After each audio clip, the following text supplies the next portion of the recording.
hombres y mujeres del mundo.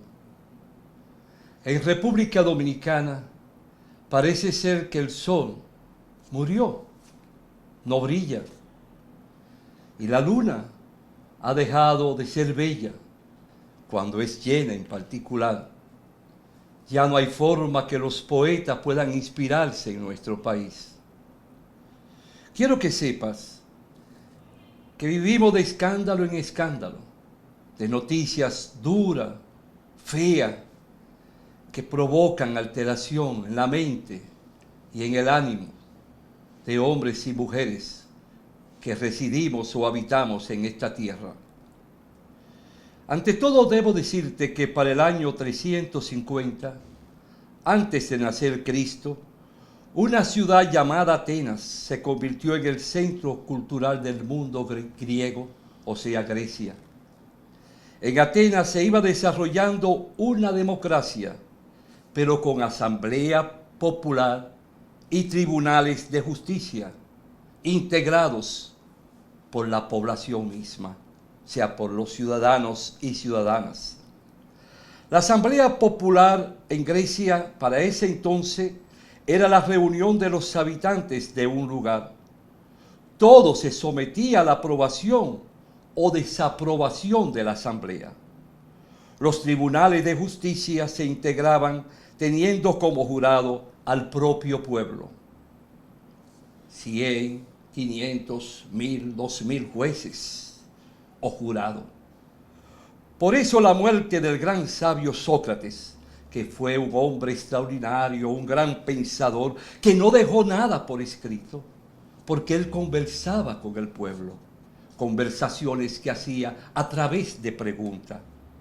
En el 399 a.C., ocurrió tras ser acusado de introducir nuevos dioses y de desviar a la juventud por caminos cerrados, se le acusaba. Por una escasa mayoría fue declarado culpable por un jurado de 500 miembros. 500. Resulta de interés saber que Sócrates seguramente podía haber suplicado clemencia. Al menos podría haber salvado la vida si hubiera aceptado abandonar Atenas, retractarse de las ideas que sustentaban sus enseñanzas, o prometer que jamás volvería a dialogar con los jóvenes de la ciudad. Pero, si lo hubiera hecho, no habría sido Sócrates. Sócrates no fue igual que nosotros. Él valoraba su propia conciencia y, la verdad sea dicha, más que su propia vida. Preservaba su honor, su dignidad y su veracidad. Aseguró haber actuado por el bien del Estado griego, o sea, del pueblo, y aún así lo condenaron a muerte. Poco después, bebió la copa de veneno ante sus amigos más íntimos. Luego, cayó muerto al suelo por defender su verdad y su dignidad. Muchos se preguntan por qué tuvo que morir Sócrates. Esta pregunta ha acompañado a la humanidad durante 2424 años. Quiero que sepas que Sócrates no es la única persona en la historia que llevó su convicción hasta el final, incluso a costa de su vida. Nos llega a la mente la figura de Jesús de Nazaret, quien aceptó morir crucificado, torturado y vejado, también por fidelidad a su convicción. Tanto Jesús como Sócrates desafiaron a los poderosos de su época, denunciando toda clase de injusticias y abusos de poder. Finalmente, esta labor les costaría la vida. Además, en lo que se refiere a los juicios contra Jesús y Sócrates, encontramos varios puntos en común. Ambos pudieron haber suplicado clemencia y salvar así sus vidas. Quiero que escuchen lo siguiente y deseo que no lo olviden. Aquello que Sócrates y Jesús proclamaron con años de diferencia, respondía a una vocación que habrían traicionado si no hubieran llegado hasta el final. Al caminar hacia la muerte con la cabeza erguida, reunieron miles de partidarios. Hoy existen millones. Aunque establezco esta comparación entre Jesús y Sócrates, no afirmo que fueran iguales. Lo que deseo señalar es que ambos poseían un mensaje inseparable de su valentía personal. Pero los dos se interesaron por el ser humano y por los problemas ajenos. Ambos hicieron que las luchas de las ideas bajaran del cielo a la tierra, que vivieran en las ciudades y entraran en los hogares, obligando a los seres humanos a reflexionar sobre la vida, las costumbres y el bien y el mal. Buscaban que los ciudadanos despertaran su conciencia y participaran activamente en la realización de sus sueños para el bien común. Debemos saber que hay muchas cosas que desconocemos o no comprendemos, por lo cual debemos tomar conciencia de la necesidad de ser personas activas en la búsqueda de la verdad y de las causas de los problemas. Por eso debemos aprender a leer y escribir, estudiar, velar por la formación de nuestros hijos y permitir que ellos también nos hablen y nos enseñen. Quiero decirte que, aunque no sepas leer y escribir bien, puedes pensar y analizar si tienes o no trabajo, si tienes o no dinero o un seguro médico. Si se enferma tu mujer o tu hijo, ¿qué sucedería? Si tu hijo puede estudiar o no, si te has preguntado el por qué emigraste del campo y cuál es tu vida actual en el barrio. Solo preguntando puedes aprender y buscando el porqué de cada pregunta o respuesta puede despertar la toma de conciencia sobre tus responsabilidades y obligaciones hacia los demás, la sociedad y por encima de todo, la patria.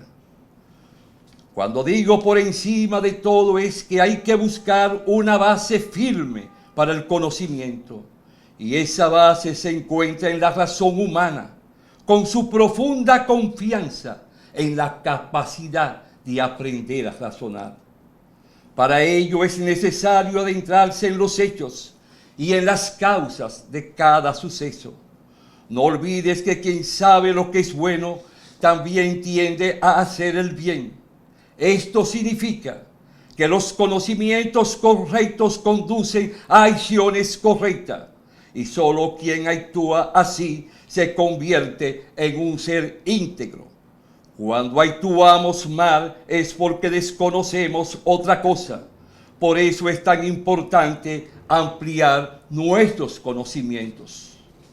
Por ejemplo, si no analizamos el comportamiento de los hombres y mujeres designados a funciones públicas, lo primero es saber que esa persona debe poseer un criterio político, una formación política, para comprender cómo opera el Estado y cómo debe actuar en el desempeño de sus funciones.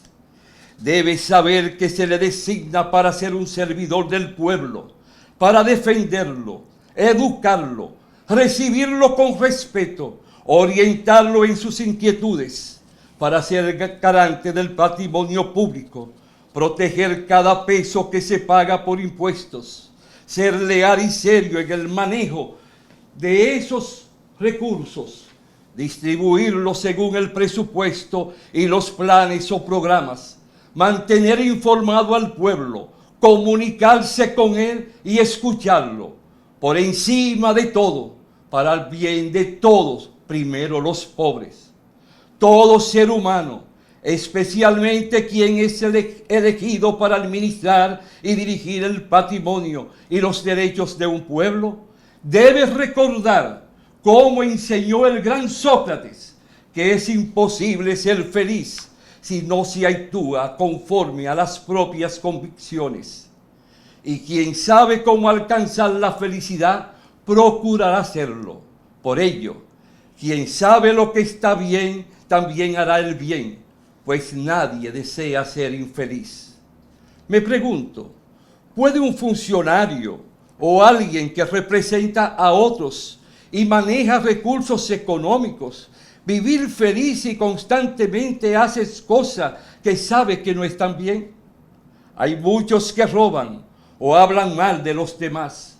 Seguramente saben que eso no es correcto ni justo. Si es así, concluyo que eso no les trae verdadera felicidad. Una condición básica de la democracia es que el pueblo reciba la enseñanza necesaria para participar en su desarrollo.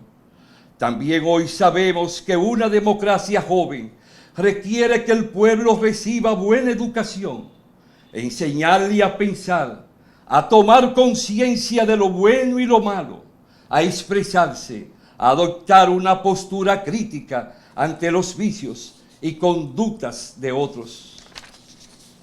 Para que nuestras generaciones futuras tomen conciencia y no sean víctimas de la ignorancia que hoy padecemos, debemos empeñarnos en dedicar parte de nuestro tiempo a acompañar a nuestros hijos, a nuestras pequeñas criaturas, e enseñarles, recordando los consejos de nuestros viejos en el campo o de aquellos ancianos de la ciudad que nos hablaban de la honradez, la rectitud, el amor al prójimo, de no robar ni traicionar, de ser leal con los amigos, leal con su pueblo y preservar la memoria de la dignidad y el honor de nuestros antepasados. Para esa generación que hoy empieza a gatear, es decir, los niños, la educación es un asunto tan importante que no se puede dejar en manos de cualquiera. Es responsabilidad del Estado educar a niñas y niños. El Estado debe diseñar y poner en vigencia un sistema público de guarderías, escuelas y centros técnicos para adolescentes y jóvenes. Pueden existir colegios privados, desde luego, para quienes desean y puedan pagarlos. Pero el pueblo, las grandes masas, los hijos de los sin nombre, de los que deambulan sin rumbo ni ilusión, los hijos de los obreros que, vendiendo su fuerza de trabajo, crean la riqueza. Sus hijos y los del campesinado deben contar con escuelas dignas, campos deportivos, laboratorios, salones de teatro donde aprendan música y arte. Para ello se necesitan maestros y maestras con el espíritu de recursos, con el espíritu de aquellos de antaño, a quienes veíamos como padres y madres, que no enseñaron solo a leer y a escribir, sino sobre todo a pensar, a razonar, a distinguir entre lo correcto y lo incorrecto, entre el bien y el mal, a valorar la herencia de nuestros bisabuelos, la dignidad del hombre honrado y de la mujer honrada. ¿Qué significa robar, engañar, mentir? ¿Qué significa la lealtad y la traición? No solo hacia la familia o los amigos, ni del empleador al trabajador o viceversa, sino hacia el sujeto de mayor simbolismo y amor, el pueblo. No significaría nada. Cuando traiciono la función para la cual fui nombrado en el Estado, traiciono a cada niño y niña del pueblo, traiciono a cada anciano, traiciono a cada ser inválido, traiciono los derechos fundamentales de una nación. Podrás decir que no te enseñaron a tener conciencia, pero nuestros padres y abuelos no conocieron lápiz ni papel, y aún así fueron honrados, nobles, y distinguieron el bien y el mal. Yo opino, no sé si tú opinas igual, que todos poseemos esa capacidad. La conciencia, quiero que sepas, es algo con lo que se nace y es igual en todos porque la recibimos por herencia.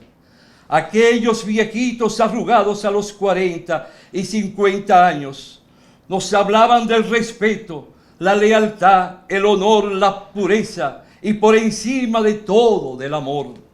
Sin haber sido instruidos, aprendieron contemplando la naturaleza, hallando refugio en ella, usando la tierra como soporte y las aguas y canas como techo.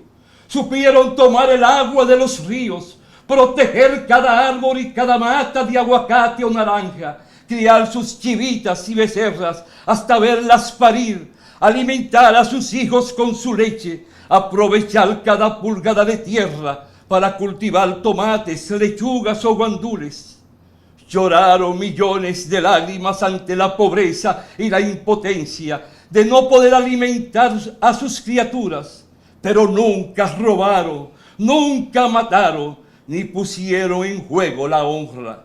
Sobre todo, tuvieron conciencia, la capacidad de reaccionar ante lo bueno y lo malo, conciencia que debería ser igual en todo ser humano. Y todos los que roban al pueblo actúan mal y colocan en riesgo a sus propias familias. Llegó el momento, dominicanas y dominicanos, de dejar atrás las lágrimas y las lamentaciones. Llegó el momento de unir nuestras manos con firmeza y dignidad y marchar en grandes batallones para reconquistar la fe y la confianza en el renacer de la nación y la patria que Duarte, Luperón, Manolo Tavares, Francisco Camaño, Juan Bosch y José Francisco Peña Gómez soñaron para nuestro país. No todo está perdido. Este es el momento de reflexionar sobre cómo reencontrarnos, cómo compartir y apoyarnos mediante el diálogo en cada momento. En el barrio, en el campo, en el centro de las ciudades, las familias deben reencontrarse y volver al pasado, recordando cómo conversábamos, cómo cruzábamos ideas y opiniones en busca de conclusiones. Es un momento estelar para reencontrarnos, ver qué malo hemos hecho, por qué camino tan diabólico hemos caminado o por qué océanos hemos navegado de forma volcánica.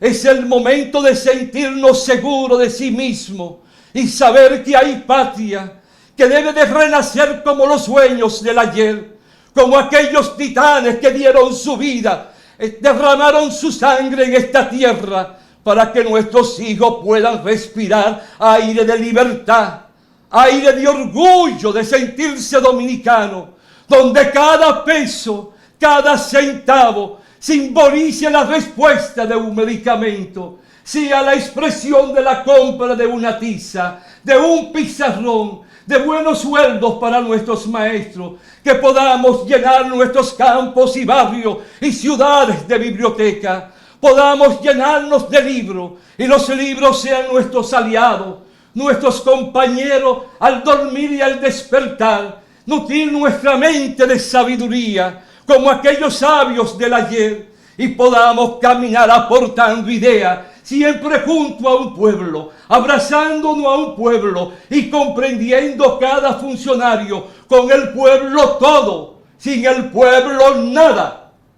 Espero tu despertar, hombre y mujer de mi pueblo. Hasta la próxima, si Dios quiere.